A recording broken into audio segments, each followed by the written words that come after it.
ایک کویشچن یہ کیا گیا تھا کہ اگر پہلے والی سنتیں چھٹ جائیں جو فرضوں سے پہلے ہوتی ہیں تو انہوں نے خود یہ لکھا کہ کیا اس کو آخر میں پڑھتے ہیں، نیت کیا ہونی چاہیے؟ دیکھیں آخر میں نہیں پڑھتے ہیں، اپنے پاس سے آپ کوئی فتاویٰ جاری نہ کیا کریں، یا اگر آپ نے بہرحال یہ سیکھا ہے تو سمجھ لیں اس کو۔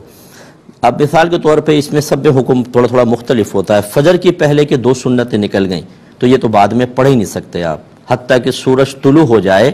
اس کے بعد امام محمد رحمۃ اللہ علیہ کے قول کے مطابق زوال سے پہلے پہلے ان کی قضا کرنا چاہیں تو آپ کر سکتے ہیں، کیونکہ یہ سنتوں کی بہت زیادہ تاکید ہے تو قریب بواجب ہیں، اور واجب اگر چھوٹ جائے تو اس کی قضا ہوتی ہے، اس لیے وہ کہتے ہیں کہ قضا ادا کر لیں۔ جبکہ امام اعظم اور امام ابو یوسف رضی اللہ تعالی عنہما یہ دونوں کہتے ہیں کہ سنت کی قضا ہے ہی نہیں، لہذا نکل گئی تو نکل گئی۔ پھر ظہر پر آ جائیں، اگر ظہر کی 4 سنتیں نکلی ہیں تو اس میں ترتیب پہلے قائم رکھیں گے آپ۔ پہلے 4 فرض آپ نے پڑھ لیے، پھر 2 سنت جو اس کے بعد کی ہیں، پھر اس کے بعد یہ 4 سنت پڑھیں، اور سنت کی نیت سے ہی پڑھیں گے۔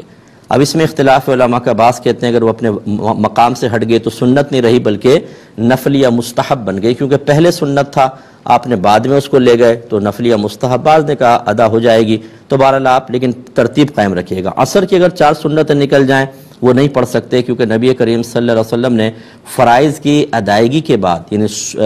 عصر کی بات کر رہا ہوں، فرائض کی ادائیگی کے بعد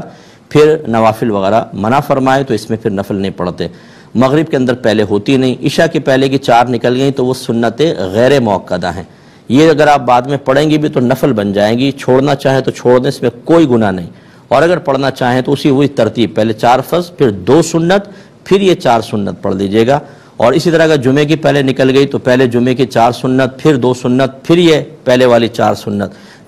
پھر نفل، اور اس طرح نماز کو مکمل کیجئے گا۔ تو میرا یہ جواب یوٹیوب پہ ڈل جائے گا، یہ پروگرام ابھی رات میں ہی انشاءاللہ 1-2 دفعہ سن لیں، جس کو اس بارے میں معلومات چاہیے تو سب نمازوں کا معاملہ کلیئر ہو جائے گا۔ یہ فوم والی موٹی جائے نماز آج کل آ رہی ہے، اس پہ نماز ہو جائے گی جی، اگر آپ دباتی ہیں، اور وہ مطلب اتنی نہیں ہے کہ یوں ہلتی رہے گدا یوں، ایسا ہو تو پھر تو نہیں، ورنہ موٹی موٹی قالینیں آپ کو پتہ ہے آج کل بچتی ہیں اور اس پہ سجدے ہو رہے ہیں، تو آپ تھوڑا سا اچھی طرح دبا کے بالکل سجدہ کر سکتی ہیں۔ بلکہ بعض لوگ جب نرم پتلی جائے نماز پہ نماز پڑھتے ہیں، گھٹنے کمزور ہوتے ہیں، پین شروع ہو جاتا ہے، ان کے لیے تو ایسی جائے نماز بہت اچھی ہے، ٹھیک ہے نا؟ تو ذرا دبا کے سجدہ کر لیجئے گا بس۔ یہ کہتے ہیں اگر چہرے پر میک اپ لگا ہو تو کیا تیمم ہو سکتا ہے کہ نہیں؟ دیکھیں اس باب میں تیمم اور وضو کا ایک ہی مسئلہ ہوگا کہ اتنی اگر موٹا میک اپ ہے کہ ایک باقاعدہ تہ بنا لے کہ اگر پانی بھی ڈالتے آپ تو فوراً کھال تک نہ جاتا، یعنی میک اپ اس کو کھال تک پہنچنے سے روک دیتا، تو نہ اس پہ وضو ہو سکتا ہے نہ اس پہ تیمم ہو سکتا ہے۔ جب پانی نہیں پہنچ سکتا، پانی تو دیکھیں ہر جگہ پہنچ جاتا ہے، مٹی ہر جگہ نہیں پہنچتی، جیسے آپ مٹی کو مسح کر رہے ہیں اور آپ نے لگایا تو یوں چہرے پہ ہاتھ پھیر کر دیکھیں، جہاں جہاں ہاتھ لگے گا وہیں پہ مٹی پہنچے گی، ہر جگہ نہیں، اس لیے تیمم کی احتیاطیں زیادہ ہیں۔ جبکہ آپ اوپر سے پانی ڈال لیں ہر جگہ وہ خود ہی اپنی جگہ بنا کے داخل ہو جاتا ہے، کافی حد تک ہو جاتا ہے، تو اس لیے پانی میں جب اتنی آسانی سہولت تھی اس کے باوجود اگر میک اپ راہ میں رکاوٹ بن رہا ہو تو اتارنے کا حکم ہوتا ہے، تو تیمم میں بدرجہ اولا ہوگا، لہٰذا ایسے میک اپ پہ کہ جو تہ بنا لیتا ہے اس پہ تیمم نہیں ہوگا، اور اگر تہ نہیں ہے پانی بھی آرام سے پہنچ جاتا ہے اس پہ آپ تیمم بھی کر سکتے ہیں۔ یہ کہتی ہیں کہ وتر میں تیسرے رکعت میں جب کھڑے ہوئے تو دعائے قنوت بھول گئے اور رکوع میں چلے گئے، اب یاد آیا تو کیا حکم شرع ہوگا؟ دیکھیں اس میں واپس نہیں پلٹیں گے، ٹھیک ہے، آپ کنٹینیو رکھیں اور آخر میں سجدہ سہو کریں گے۔ ہاں اگر آپ کی الحمد شریف رہ جاتی یا آپ سورت پڑھنا بھول جاتی اور رکوع میں چلی جاتی تو حکم شرع یہ تھا کہ آپ واپس پلٹ آئیں۔ اگر الحمد نکل گئی تھی تو واپس پلٹ آئیں، الحمد پڑھیں، سورت پڑھیں، رکوع کریں، یہ 2 رکوع نہیں کہلائیں گے، پہلے والا باطل ہو جاتا ہے، اور آخر میں سجدہ سہو کریں۔ اور اگر آپ صرف الحمد پڑھ کے رکوع میں چلی گئی تھی تو کھڑی ہو جائیں، رکوع یہ سورت ملائیں اور اس کے بعد رکوع کریں اور آخر میں سجدہ سہو کریں، لیکن دعائے قنوت پر واپس پلٹنے کا حکم نہیں ہوتا ہے۔ یہ سوال پوچھنا تھا کہ ایک امام صاحب نے آیت سجدہ نماز کے اندر تلاوت کی، تو جب اس آیت سجدہ تلاوت کی تو اس کے بعد انہوں نے سجدہ نہیں کیا بلکہ رکوع کر لیا، انہوں نے کہا میں نے رکوع میں سجدے کی نیت کر لی، تو کیا ادا ہو گیا؟ چلیں اور میں عرض کرتا ہوں، دیکھیں یہ تو لکھا ہے فقہا نے کہ اگر کوئی آیت سجدہ پڑھتا ہے، یہ منفرد کے لیے تو خاص طور پہ یہ ہے کہ وہ رکوع میں جاتا ہے اور اسی میں قصد و ارادہ کر لے تو ہو جائے گا، لیکن صحیح یہی ہے کہ جب آپ خاص طور پہ امام، اور خاص طور پہ جب کہ مسئلہ یہ معروف ہے کہ جب آیت سجدہ پڑھی جاتی ہے تو امام صاحب ایک اضافی سجدہ کرتے ہی کرتے ہیں. جیسے تراویح کے اندر آپ دیکھیں، تراویح میں بھی تو بعد میں رکوع ہو رہا ہوتا ہے، اگر امام صاحب اس میں رکوع میں نیت کر لیں تو، لیکن اس میں کہہ دیتا ہے حافظ قرآن کہ میں ابھی آیت سجدہ پڑھوں گا اور ہم سجدہ کریں گے، لہذا جیسے ہی وہ آیت سجدہ پڑھتے ہیں سجدے میں چلے جاتے ہیں، پھر اٹھ کے باقی قرات کمپلیٹ کرتے ہیں، پھر رکوع، پھر سجود وغیرہ کرتے ہیں.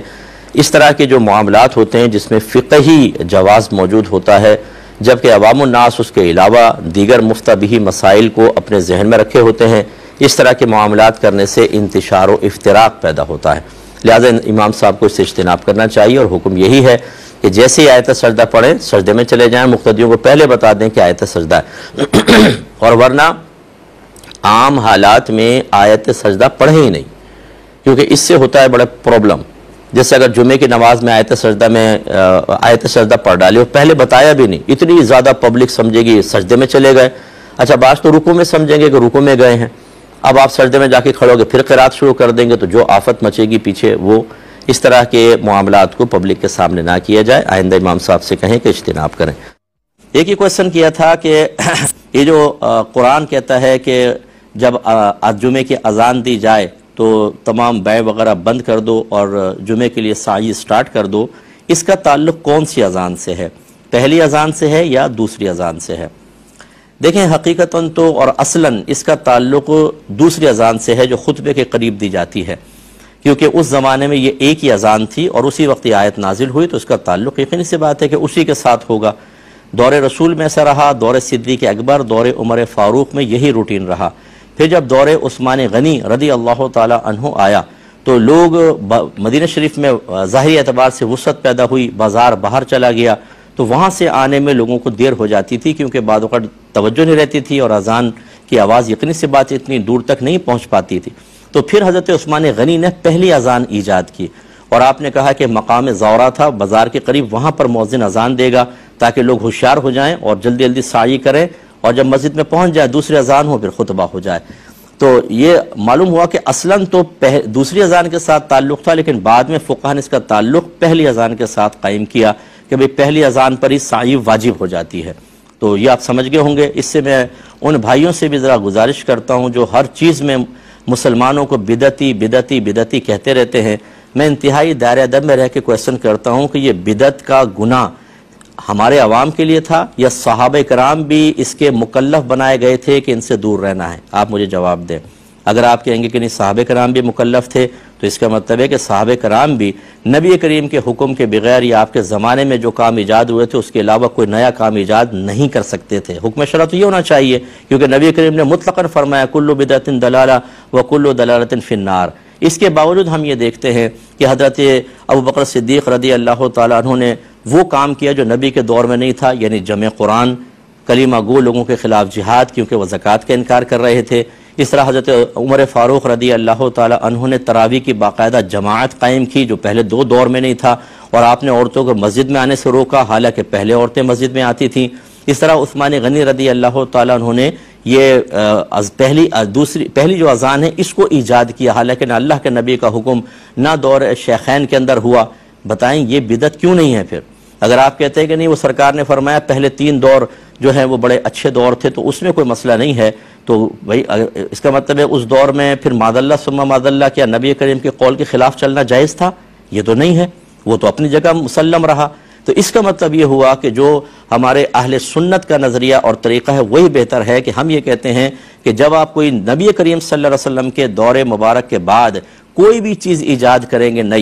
نئی چیز ہوگی، وہ بدعت کہلائے گی. اب اس کی 2 اقسام، بڑی 2 قسمیں. اگر وہ قرآن و حدیث کے خلاف ہے تو بدعت سیئہ یعنی بری بدعت ہے، اور اسی کے بارے میں سرکار کے گویا کہ فرمان ہے کل بدعت دلالہ وکل دلالۃ فی النار. اور اگر وہ بدعت نیا کام تو ہے لیکن دین کو تقویت دینے والا ہے، قرآن و حدیث کے خلاف نہیں ہے، تو پھر اس کی ایجاد بالکل جائز ہے. اس کو بدعت حسنہ کہتے ہیں اور صحابہ کرام نے یہ معاملات کیے ہیں. اس تقسیم کو قبول کیجئے. نہیں کریں گے تو آپ خود بدعتی ہونے سے کبھی نہیں بچ سکتے. یہ میرا چیلنج ہے. کوئی یہ کہے کہ میں